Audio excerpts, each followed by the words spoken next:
وزیراعظم عمران خان نے ذاتی زندگی کے بارے میں گمراہ کن پراپیگنڈا کرنے پر صحافی نجم سیٹھی کے خلاف 10 ارب روپے کے ہرجانے کا دعویٰ دائر کر دیا۔ دعویٰ سیشن عدالت میں دائر کیا گیا۔ نوٹس میں کہا گیا ہے کہ وزیراعظم کی عائلی زندگی کے بارے میں شرمناک دعویٰ کیا گیا ہے۔ وزیراعظم کی ہدایت پر بابر اعوان نے حد کی عزت کا دعویٰ تیار کیا۔ وکیل وزیراعظم بابر اعوان کا کہنا تھا کہ جعلی خبروں کے حوالے سے کسی طور پر نرمی نہیں برتی جا سکتی۔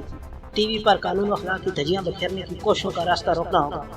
امید ہے موصوف اپنے بےہودہ دعوے کے دفاع کے لیے پیش ہوں گے۔ دریں اثنا عدالت نے ہرجانہ کیس میں نجم سیٹھی کو نوٹس جاری کر کے جواب طلب کر لیا۔ عدالت نے قرار دیا ہے کہ پروگرام روکنے کی درخواست پر سماعت 9 اگست کو ہوگی۔